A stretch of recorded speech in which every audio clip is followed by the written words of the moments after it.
Ukraine में फंसा छात्र पहुंचा कानपुर, परिवार वालों में खुशी का माहौल। कानपुर के झुरौली फेज 2 विपुल, जो कि 2 वर्ष से यूक्रेन में एमबीबीएस की तैयारी कर रहा था। यूक्रेन और रूस में घमासान युद्ध चल रहा है। यूक्रेन में फंसे छात्रों को सरकार के द्वारा घर पहुंचाने का कार्य जोर से शुरू हो जाता है, जिसमें कई छात्रों ने भारत के पीएम को ट्विटर के माध्यम से भी मदद मांगी थी। कानपुर के छात्र विपुल ने बताया कि हम भारत के प्रधानमंत्री को धन्यवाद देते हैं। यूक्रेन में फंसे छात्रों को निःशुल्क फ्लाइट से अपने स्थानों पर पहुंचाया जा रहा है।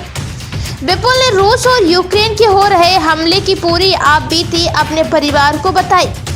रूस और यूक्रेन में हो रहे हमले को देखते सभी छात्रों की पढ़ाई ऑनलाइन कर दी गई है।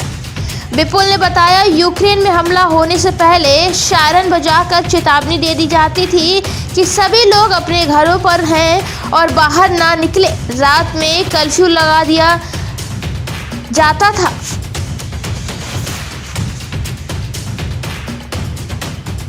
क्या नाम है आपका? विपुल सिंह। विपुल सिंह, आप कहाँ से, किस तरीके से, किस हालातों से गुजरे?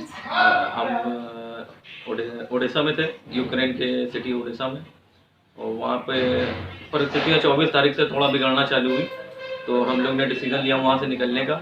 तो हम लोग वहाँ से 26 को निकले और 26 को ही हम लोग मोल्दोवा बॉर्डर पहुँच गए, जो 100-150 किलोमीटर है ओडिशा से, हमारी सिटी से। फिर वहाँ पे हम लोग ने 2 से 3 दिन स्टे लिया, सारी वहाँ पे बातें करी कि कैसे निकला जाए रोमेनिया के लिए। फिर वहाँ के लोगों ने हम लोग की हेल्प करी, कुछ सोर्सेज से अपने पता करवाया, और वहाँ के थ्रू हम लोग स्कूलेनी बॉर्डर के थ्रू रोमेनिया के अंदर हुए। अच्छा विपुल, ये बताइए, जिस तरीके से वहाँ पर बमबारी, कितनी दूरी थी आपके बीच?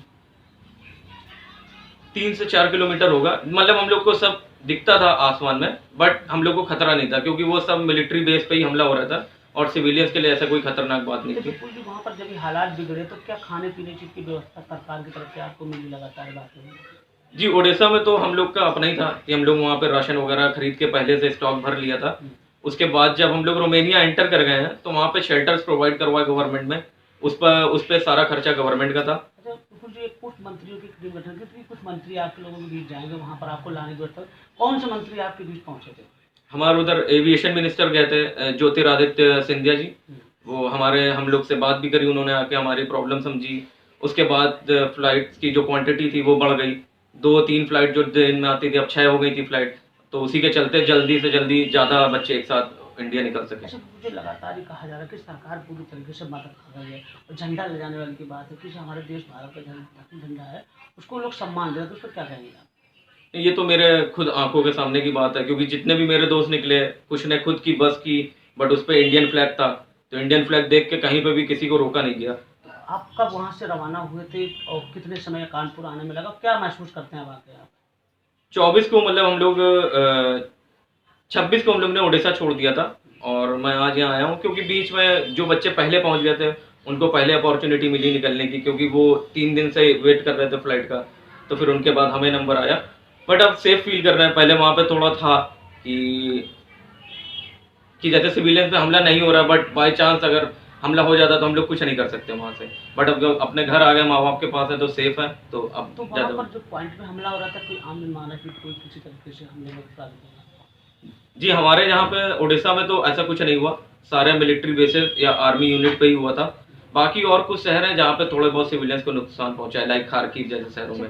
आप पढ़ाई के संबंध में क्या कहेंगे? आपके कुछ 2 वर्ष बाकी रह गए, तो क्या पढ़ाई की वहाँ पर किस तरीके से बात है, क्योंकि जितने भी मेरे दोस्त निकले, कुछ ने खुद की बस की, बट उस पर इंडियन फ्लैग था, तो इंडियन फ्लैग देख के कहीं पे भी किसी को रोका नहीं गया। आप कब वहाँ से रवाना हुए थे और कितने समय कानपुर आने में लगा, क्या महसूस करते हैं वाकई आप? 24 को मतलब हम लोग 26 को हम लोग ने ओडिशा छोड़ दिया था, और मैं आज यहाँ आया हूँ क्योंकि बीच में जो बच्चे पहले पहुँच गए थे उनको पहले अपॉर्चुनिटी मिली निकलने की, क्योंकि वो 3 दिन से वेट कर रहे थे फ्लाइट का, तो फिर उनके बाद हमें नंबर आया। बट अब सेफ फील कर रहे हैं। पहले वहाँ पे थोड़ा था कि जैसे सिविलियंस पे हमला नहीं हो रहा, बट बाई चांस अगर हमला हो जाता तो हम लोग कुछ नहीं कर सकते वहाँ से। बट अब जब अपने घर आ गए, माँ बाप के पास है, तो सेफ है। तो अब तो वहाँ पर जो पॉइंट पे हमला हो रहा था, कोई आम जनमानस की कोई किसी तरीके से हमले में गिरफ्तार हुआ? जी, हमारे यहाँ पे उड़ीसा में तो ऐसा कुछ नहीं हुआ, सारे मिलिट्री बेसेस या आर्मी यूनिट पे ही हुआ था। बाकी और कुछ शहर हैं जहाँ पे थोड़े बहुत सिविलियंस को नुकसान पहुंचा है, लाइक खार्किव जैसे शहरों में। बिल्कुल। अब पढ़ाई के संबंध में क्या कहेंगे, आपके कुछ 2 वर्ष बाकी रह गए हैं, तो क्या पढ़ाई की वहाँ पर किस तरीके से व्यवस्था रखी गई, आप लोग किस तरीके से अपने करियर को बनाएंगे?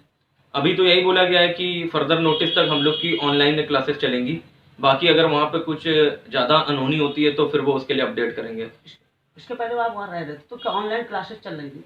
जी, जब कोविड आया था तब भी ऑनलाइन क्लासेस हुई थी और सक्सेसफुली हो रही थी, ऐसा कोई दिक्कत नहीं आई थी।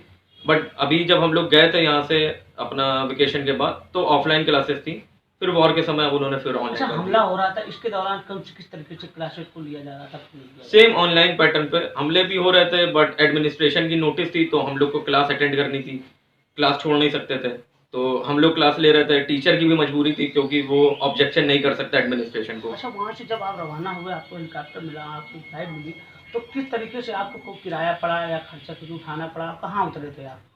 हम लोग को कोई खर्चा नहीं हुआ, निःशुल्क थी सारी सुविधाएं। उसके बाद दिल्ली उतर के भी अगर जिस व्यक्ति को किसी भी दूसरे शहर जाना है उसके लिए बस, ट्रेन या फिर फ्लाइट उसके लिए भी निःशुल्क अवेलेबल थी। अच्छा, तो क्या किस तरीके से सरकार को करवा देते हैं, क्या सरकार पूरी तरीके से आप वहाँ पर फंसे हुए लोगों की मदद कर रही है? अगर वो ये है कि आपको बॉर्डर तक तो खुद जाना पड़ेगा, लेकिन एक बार आप बॉर्डर पहुंच जाते हैं उसके बाद सरकार आपकी पूरी मदद करेगी। वहाँ पे हर चीज़ निःशुल्क है, रहना खाना, उसके बाद फ्लाइट। आप जब तक घर नहीं पहुंच जाएंगे आपका सब चीज़ निःशुल्क है। अच्छा, जिस फ्लाइट में आए थे कितने यात्री सवार थे? हमारी फ्लाइट में 160। देश के प्रधानमंत्री को क्या धन्यवाद देते हैं, क्या कहना चाहते हैं इस बारे में? हम तो यही बोलेंगे कि धन्यवाद, और बाकी आने वाले सालों में भी जैसे देश की तरक्की हुई है ऐसे ही आगे तरक्की होती रहे। और जहाँ पे मतलब अमेरिका जैसे देश ने बोल दिया है कि वो अपने नागरिक को नहीं निकाल सकता, वहाँ पे इंडिया में पीएम ने बात करके